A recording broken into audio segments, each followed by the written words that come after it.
Today we're reading references out of As Bill Sees It to Unity, Part 1. We're going to start out on page 9. Group in the worldwide community. The moment 12th step work forms a group, a discovery is made that most individuals cannot recover unless there is a group. Realization dawns on each member that he is but a small part of a great whole, that no personal sacrifice is too great for the preservation of the fellowship. He learns that the clamor of desires and ambitions within him must be silenced whenever these could damage the group.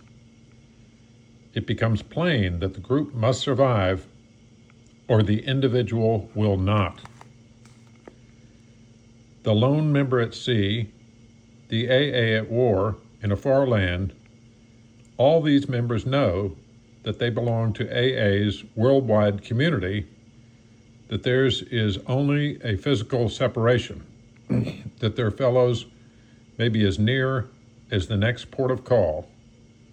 Ever so importantly, they are certain that God's grace is just as much with them on the high seas or the lonely outpost as it is with them at home.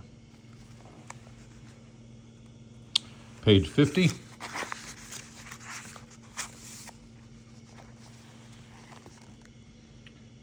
AA, Benign Anarchy and Democracy. When we come into AA, we find a greater personal freedom than any other society knows. We cannot be compelled to do anything. In that sense, our society is benign anarchy.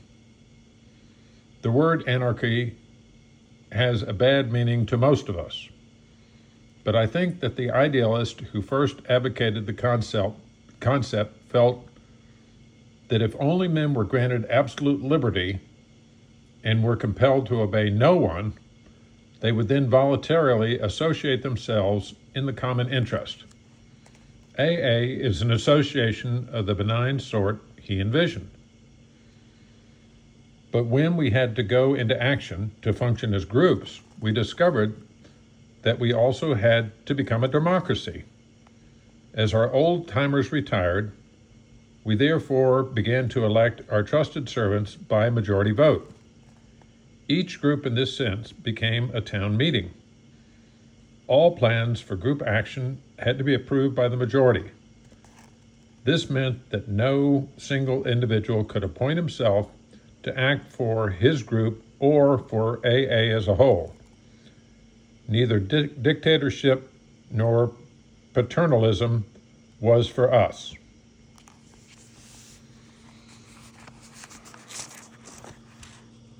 '82. Trouble becomes an asset. I think that this particular General Service Conference holds promise and has been filled with progress because it has had trouble. It has converted that trouble into an asset, into some growth, and into great promise. AA was born out of trouble, one of the most serious kinds of trouble that can befall an individual. The trouble attendant upon dark and fatal malady of alcoholism. Every single one of us approached AA in trouble, in impossible trouble, in hopeless trouble, and that is why we came. If this conference was ruffled, if individuals were deeply disturbed, I say that is fine. What parliament, what republic, what democracy has not been disturbed?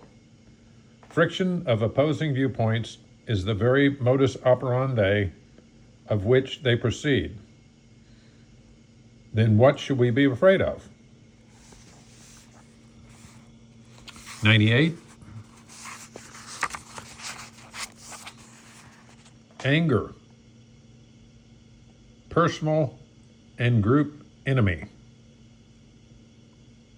As the book Alcoholics Alcoholics Anonymous puts it, resentment is the number one offender. It is the primary cause of relapses into drinking. How well we of AA know that for us to drink is eventually to go mad or die. Much the same penalty overhangs every AA group. Given enough anger, both unity and purpose are lost. Given still more righteous indignation, the group can disintegrate. It can actually die. This is why we should avoid controversy. This is why we prescribe no punishments for any misbehavior, no matter how grievous. Indeed, no alcoholic can be deprived of his membership for any reason whatsoever. Punishment never heals. Only love can heal. 125. Look beyond the horizon. My workshop stands on a hill back of our home. Looking over the valley, I see the village community house where our local group meets. Beyond the circle of my horizontal lines lies the whole world of AA. Beyond the circle of my horizon lies the whole world of AA. The unity of AA is the most cherished quality our society has. Our lives, the lives of all who come, depend squarely upon it. Without unity, the heart of AA would cease to beat. Our world arteries would no longer carry the life-giving grace of God.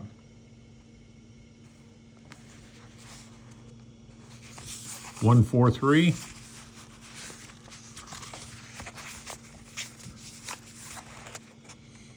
AA's School of Life. Within AA, I suppose we shall always quarrel a good bit.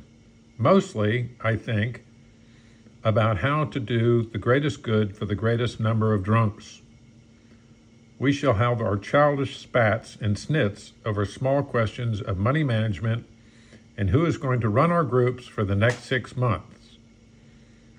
Any bunch of growing children, and that is what we are, would hardly be in character if they did less. These are the growing pains of infancy, and we actually thrive on them. Surmounting such problems in AA, rather than in AA's rather rugged school of life, is a healthy exercise.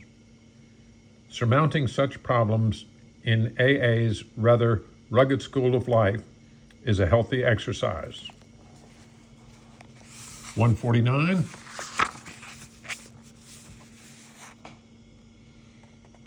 Guide to a Better Way.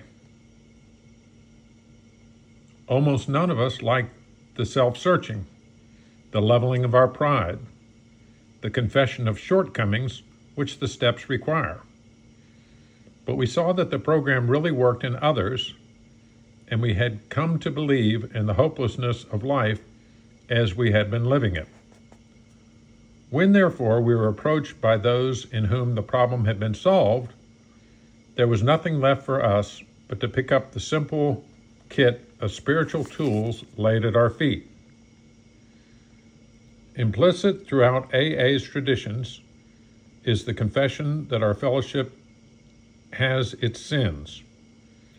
We admit that we have character defects as a society and that these defects threaten us continually. Our traditions are a guide to a better way of working and living, and they are to group survival and harmony what AA's 12 steps are to each member's sobriety and peace of mind. 154.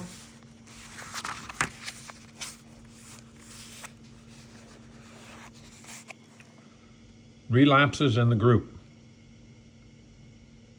An early fear was that of slips or relapses.